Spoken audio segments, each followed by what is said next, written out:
got to get this light set up. Day, I don't know, like 8 or something of this. I had to take yesterday off because I had to work late, but we're back at it, drawing some trees. We're going to continue on. For those who were here last time, we drew those little trees. I got my reference image on my computer here. This is way zoomed in. Well, I don't need to show you. So the reference image is of this. Don't need to look at it. I don't need to show you.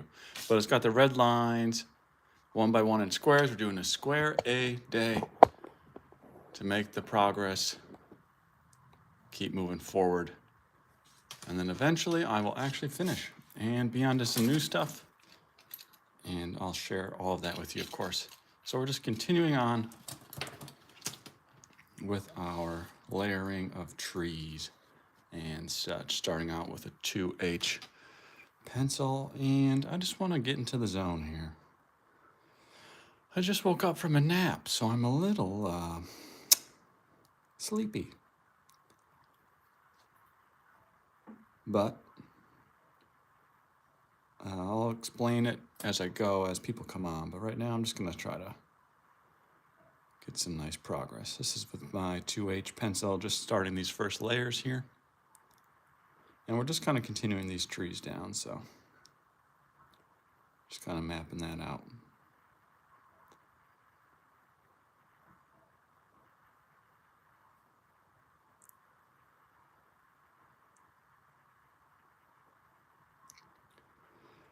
So I've been going for 8 days now, and I used to only really draw on this on lives, but I can see now that I've been going, unlike the last 2 weeks, 8 days, I'm actually making some real progress, so I'm excited. I'm excited to see the finished drawing, get it up on the wall.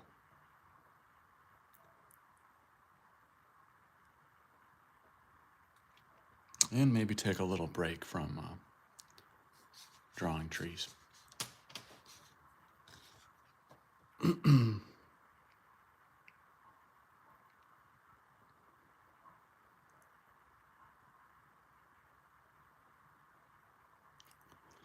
people a wider view if they want it.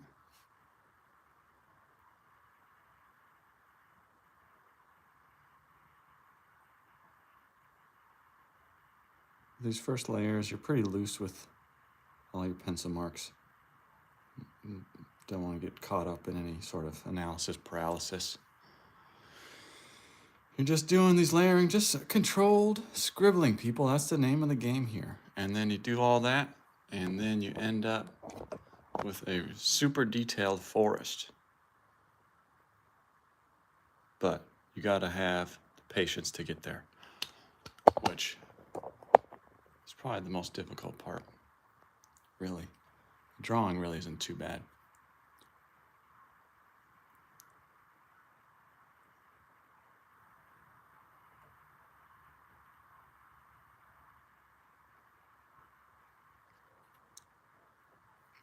If anybody is looking for tutorials on any nature, landscape, drawing techniques, you can check out my channel, or if there's one you haven't been able to find, drop a comment either here or on any video really, and I'll find it. I'm always trying to think of new ideas, and I've been kind of slacking over the summer here on getting up my long form tutorials, but I got to get back to it because you know, got to keep growing the channel, putting content out. That's why I like these lives, though. They're just so easy. And I'm going to draw on this anyways. It's nice to make progress, and also people can sort of see a little bit of the techniques. Of course, if you want a more thorough explanation of this technique, my tutorial, How to Draw a Forest, goes over that, and I got obviously my better cameras on there.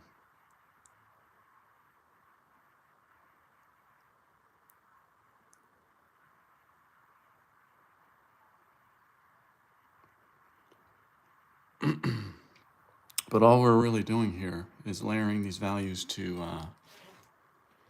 create texture, create the texture of our forest.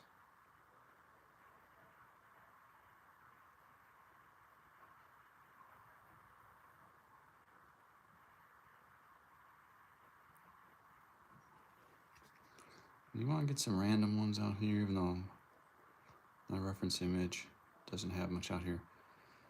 You want to keep things looking real natural and organic. And as I get darker here, I'll kind of really start to shape these trees coming down. But, you know, it kind of all develops as we keep moving along. Early on, it doesn't look like much. I'm just making little marks in the direction of all these branches.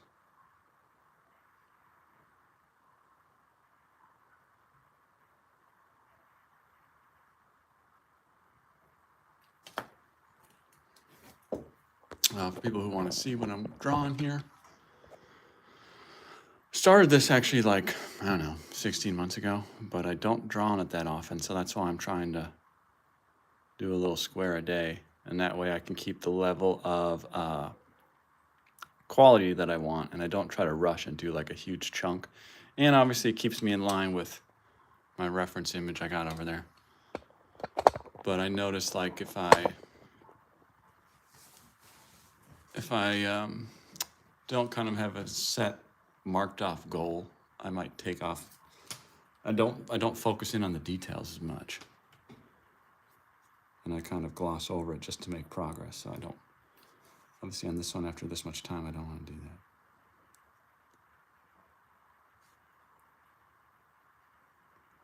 that. But it can definitely be a tidbit tedious, you might say. All right, so that's good. Breathtaking drawing, I might say myself. So that was 2H pencil. Now I'm going to go with my 2B pen or HB pencil. This lead on these first two, it's 0.3 millimeter lead. And obviously that's all to help keep, you know, I want to keep things in line with the scale here of these trees. And if I were using a traditional pencil, I'd have to be sharpening it constantly. So with these, I can just do little tiny dots.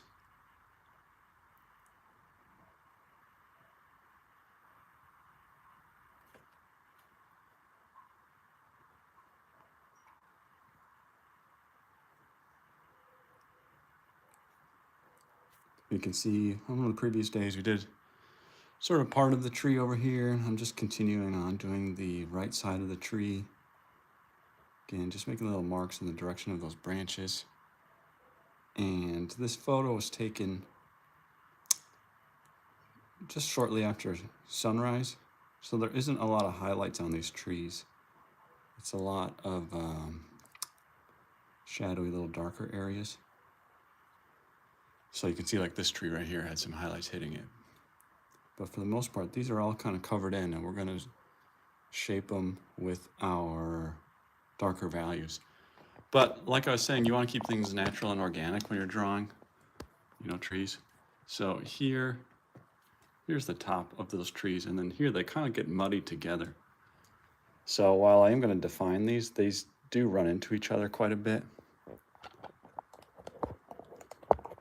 You know, you don't want to draw, I always kind of think of it as drawing like a little kid when you make like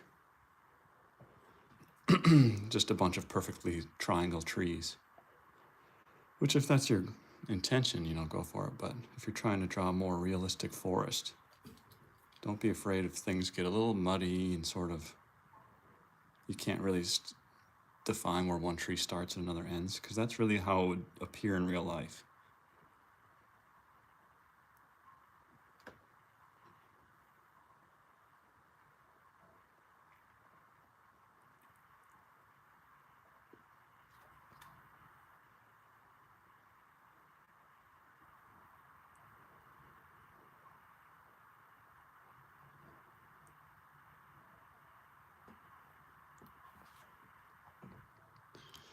Hey Taylor, how's it going? Thanks for watching this riveting drawing, scribbling trees.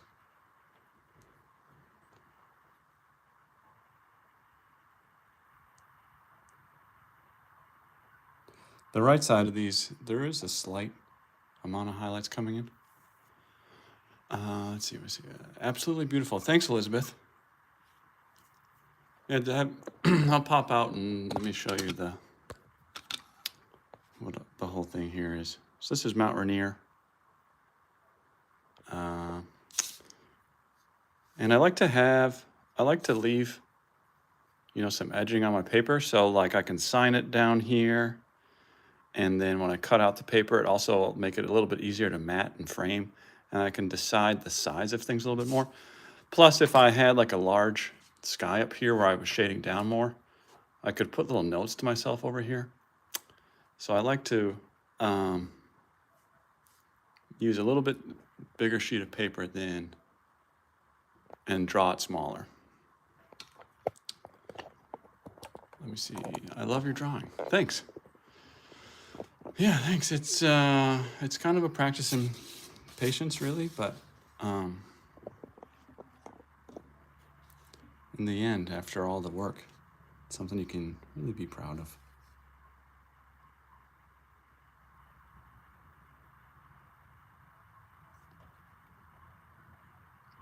So I'm layering an HB pencil, and a 2B pencil, going from lightest to darkest to build contrast, and that contrast creates the texture in all these trees. And I'm just doing little dots and little lines to match the scale. And then it kind of all comes together when I put on the 2B pencil to really form those shadows. Let's see. Wow, do you know how many hours you've spent so far? Ooh, that's a tough question. Definitely in the hundreds of hours. Let's see. I don't know, a couple hundred hours maybe. When I was first starting to draw it, it took me a while to get into a really good rhythm, especially on these trees.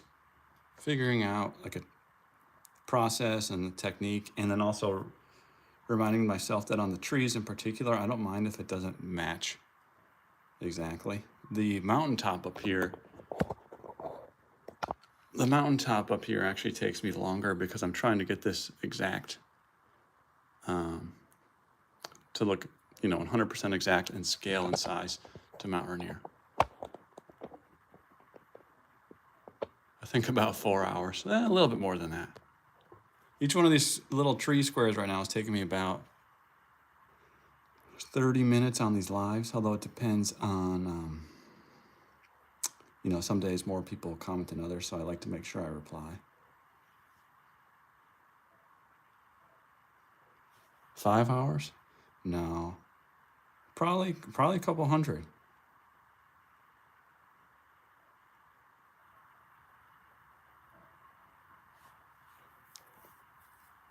I'm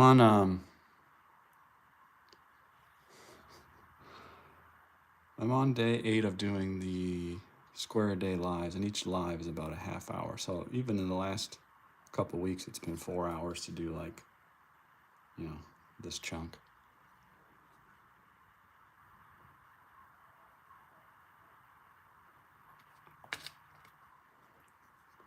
And over here, this tree kind of disappears into the shadowy background, as I think the trees over here are shading it.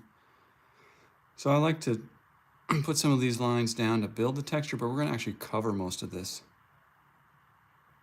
But putting down these initial layers will make it easier to blend it into our shadows. How long did you practice? The real artist answer would be a lifetime.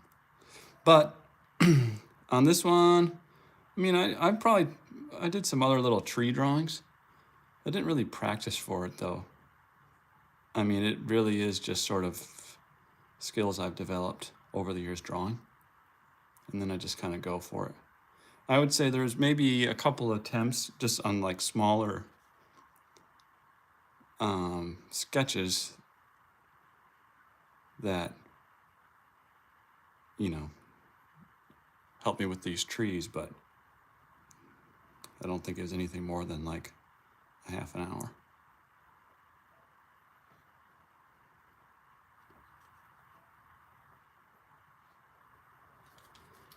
Okay, so there's round 2 of scribbling. Now we're going to round 3 with my 2B pencil, and this is where we're going to start to really get all these darker shadows and form these trees. Although, like I mentioned earlier, these kind of get garbled together here. So there's not going to be a whole lot of definitive shadows in between. But a lot of this is in shadow, so we'll get that cooking here in a second.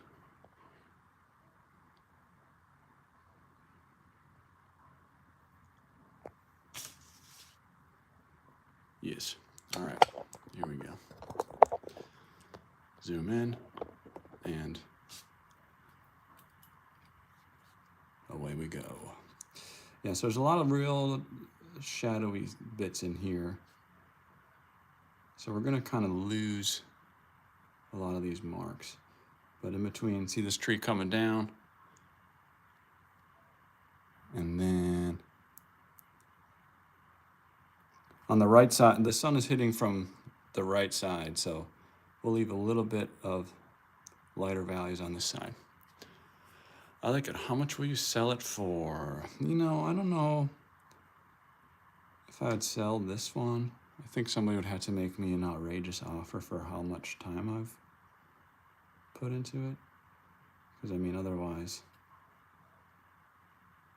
all that effort, you'll be making pennies on the hour.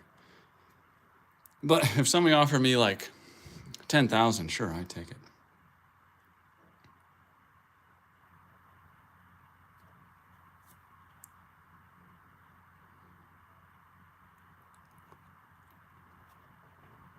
But the real plan is this will probably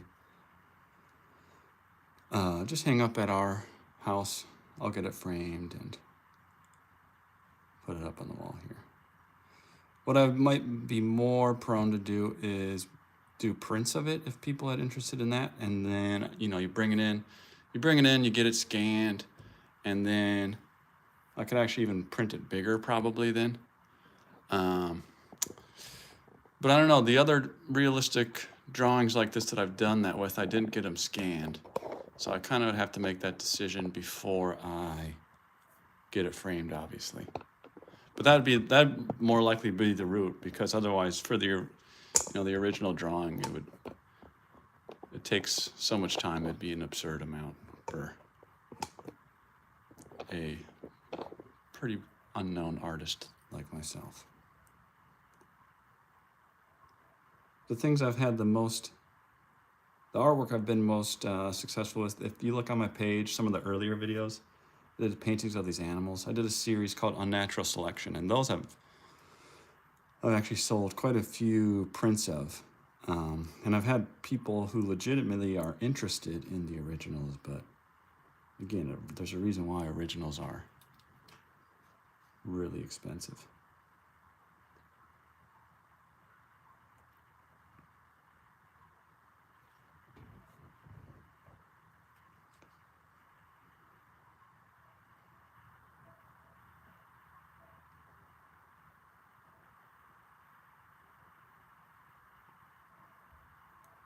So as I fill in with my 2B here, I want to make sure I really lift up after every little dot. I don't want to just keep my pencil down and shade in over all the work we just did to build this texture.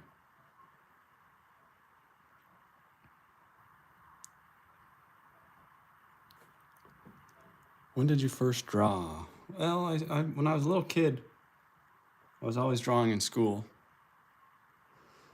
But then, you know, as people get older, they kind of start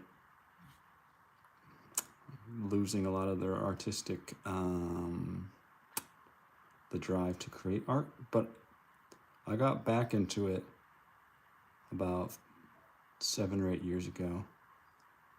But usually what I do now is actually paint. But like, as I was building my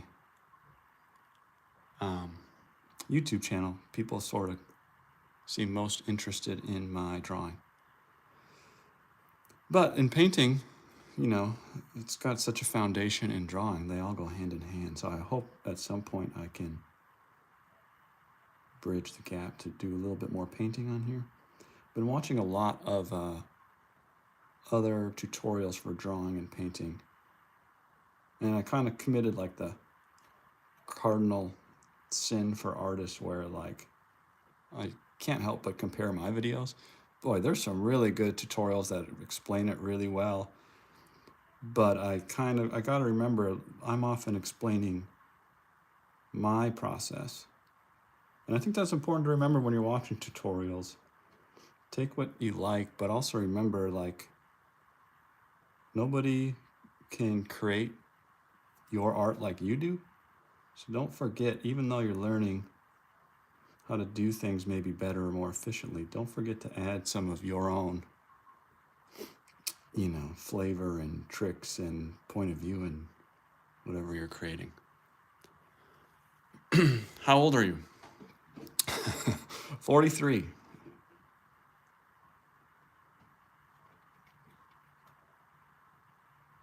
But my day job, I'm fortunate my day job, I also get to be creative all day long. My day job is working on TV shows. So in terms of like visually, you know, looking at visual compositions and storytelling and, you know, compositions of framing up shots and stuff, I get a good dose of that all day, every day. And I feel that's really helps develop my eye as well. And for a while before I got back into drawing, I was really into photography, and I'm still into photography, but I feel like just so many people got into it with Instagram and everything that I kind of lost a lot of my own zest for it. Wow, but you look like you're 18 or 21. Okay, I don't know about that, but thank you.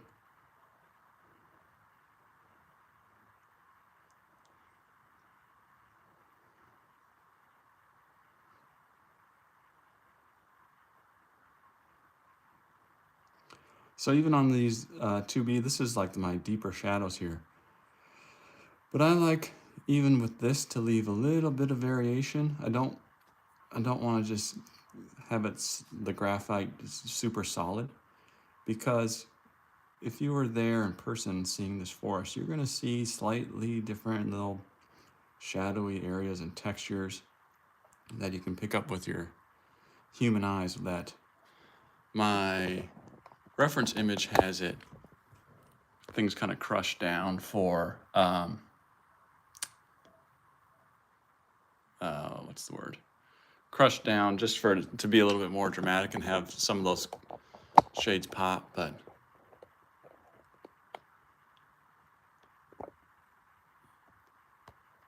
in real life, you'd obviously see some detail in those shadow areas.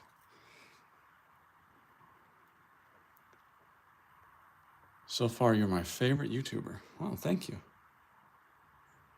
Thanks. Yeah, if you're Taylor, if you're learning more about drawing, check out, and drawing landscapes in particular, I have some animal tutorials as well. Check out all the videos on my page. And if there's something you're looking for help with drawing, feel free to leave a comment. And maybe I'll have time to put together some tutorial on it.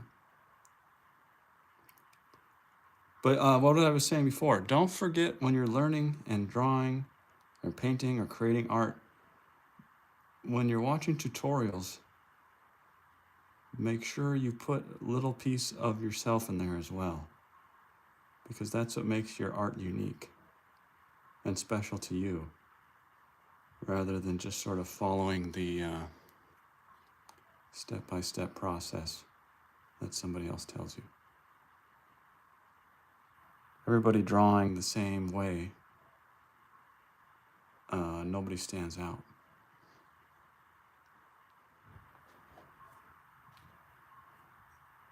And that's something I got to remind myself as well.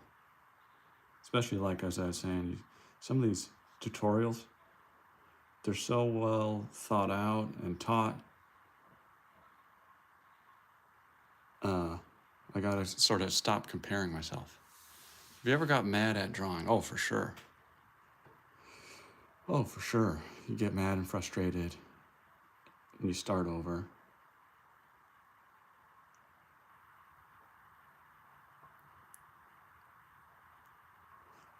Or you have a drawing out and you think it's safe on the table, and then you see your cat is sitting on it. That's happened once. To this drawing, actually.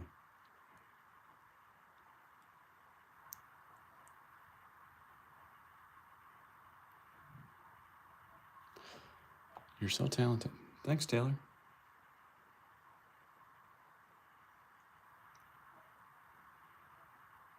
Taylor, where are you from?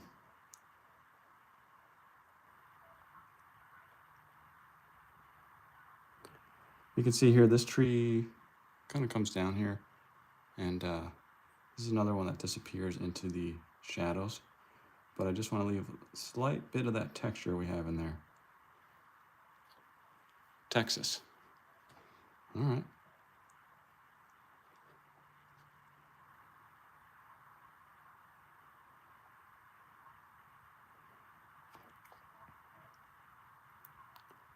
I live in Washington State.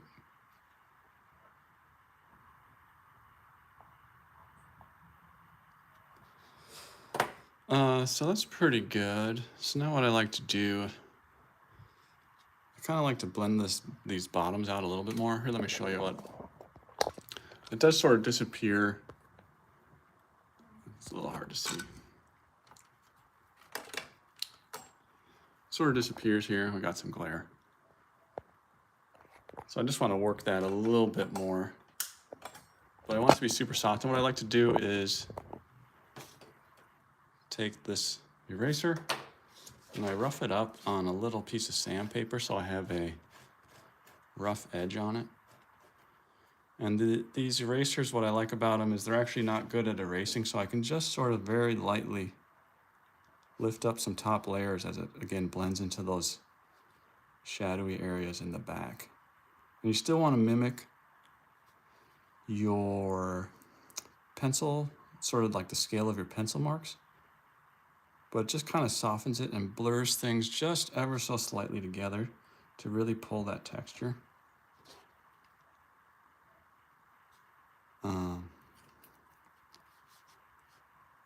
this way I can just add in a little bit of subtle variation in my values here as it disappears into the forest. And this is also a way you can, if you make things too dark, you can correct it.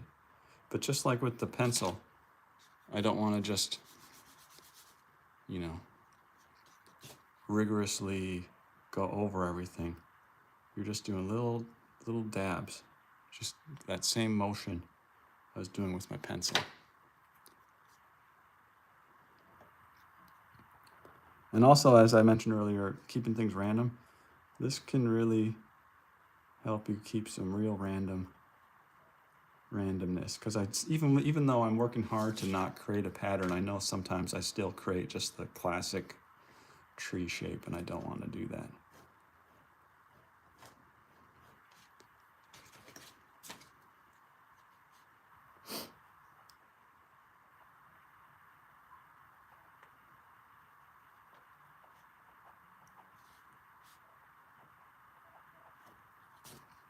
And then you just go over and you dab it back in.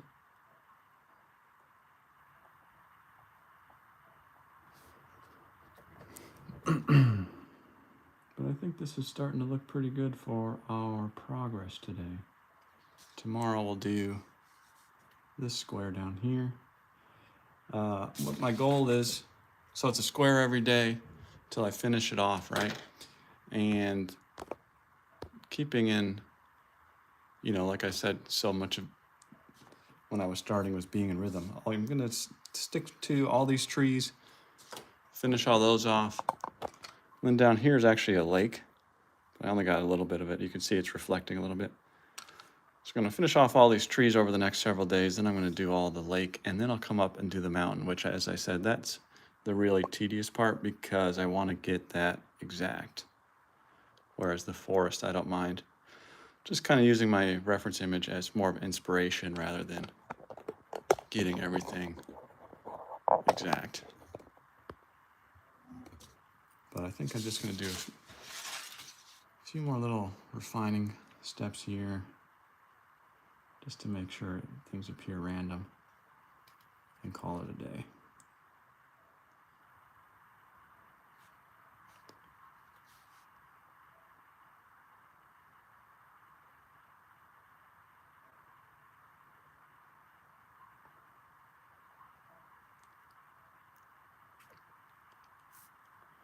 Let's see. I'm 10, so I don't know much. Are you single? LOL. Is it snow? No, it's not snow. It's, you know, drawing black and white. Only bits of these trees are getting highlights on them. But so that's just, these are the bits that are actually getting the sunlight on them.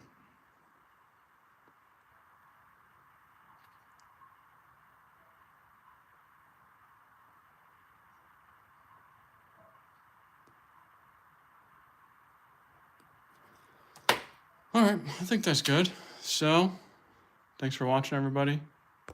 We'll see you on tomorrow, I guess. Same time, same place, more trees. Toodles!